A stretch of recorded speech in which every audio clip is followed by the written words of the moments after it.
Là, comme tous les vendredis, on finit en beauté. Voici PE. Coucou les amis, alors aux États-Unis, un homme de 70 ans hospitalisé pendant 2 mois à cause du coronavirus vient de recevoir sa facture d'hôpital, 1 million d'euros. Comme quoi parfois, mieux vaut mourir. Allez, jingle. PE est sur Énergie. Chaque vendredi dans le Wake Up Show. Le temps passe tellement vite, c'est déjà l'avant-dernière chronique de la saison. Pour l'occasion, j'ai choisi un sujet hyper cool. Pas de prise de tête. Pour une fois, ça va être soft. Alors, Léopold II.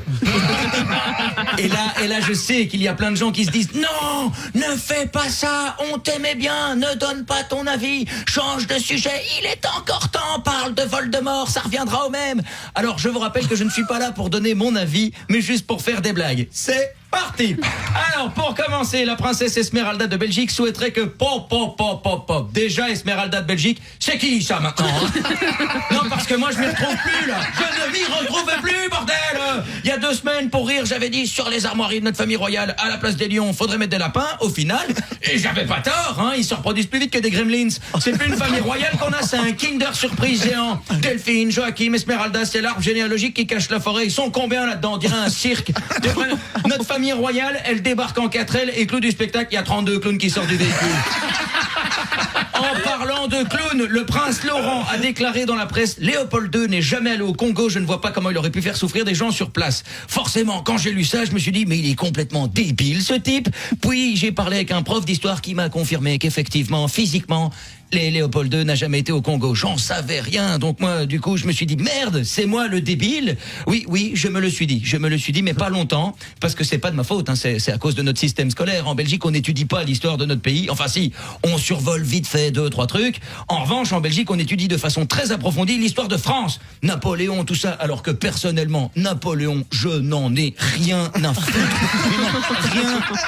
Mais non, mais honnêtement, si c'est pour me taper l'histoire d'une équipe qui avait toutes ses chances pour gagner, mais qui a foiré le match décisif, c'est bon, en Belgique, on a déjà les Diables Rouges.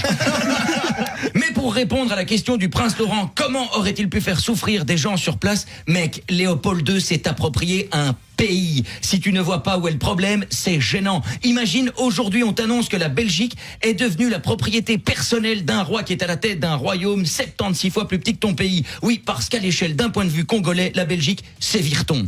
Et honnêtement, si j'apprenais qu'on était devenu la propriété personnelle du roi, enfin plutôt du duc de Virton, je ne sais pas si je souffrirais, mais en tout cas, je me sentirais blessé. À la place des Congolais, je me serais posé pas mal de questions. Déjà, premièrement, on était à vendre ? Non, on était à donner. Tu te fous de ma gueule et on est devenu la propriété personnelle de qui? Du roi des Belges? C'est qui les Belges? Oh, c'est un royaume qui existe depuis 12 minutes. Bon, par contre ça, faut quand même reconnaître que c'est fort. Le mec est devenu propriétaire d'un pays sans bouger. Vraiment. En fait, Léopold II, il avait inventé Amazon avant même qu'on invente Internet. Quelqu'un lui a parlé du Congo et il aurait répondu « clic ajouté au panier ». Et avec le code promo Pompe Afrique, il l'a eu gratuit. Alors aujourd'hui, pour ce qui est des statuts, non, n'en parle pas, jusque-là, tu t'en sortais bien. Bah si, à un moment donné, faut en parler. Donc moi, je pense qu'à la place des statuts de Léopold II, on pourrait mettre des statuts de la reine Mathilde en train de lire sur Instagram.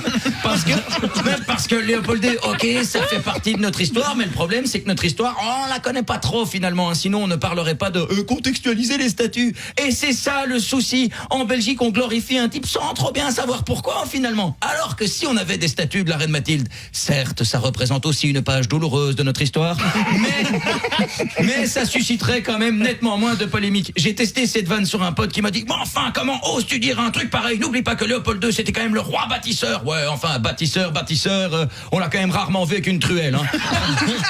Non mais par exemple, si moi demain je fais construire une maison par Tomé et Python, oui, prénom d'emprunt, une fois la maison terminée, on ne dira pas de moi que je suis un super maçon, on dira PE a fait construire une maison. Du coup, Léopold II, c'était un roi qui a demandé à ce qu'on fasse construire des gros bâtiments. J'avoue, ça claque moins que le roi bâtisseur, mais c'est nettement plus honnête. Et pour conclure, vive le Congo libre. N'oublions pas notre passé, c'est ce qui nous permettra de ne pas foirer notre futur. Et moi, comme je vis au présent, la seule chose que je peux dire sur Léopold II, c'est qu'après tout ce que nous avons vécu ces dernières années, les attentats, la montée du racisme, c'est quand même bien amusant de voir autant de catholiques défendre un barbu.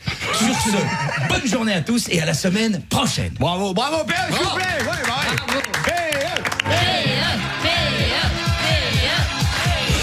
Le Wake Up Show. Le Wake Up Show sur Énergie.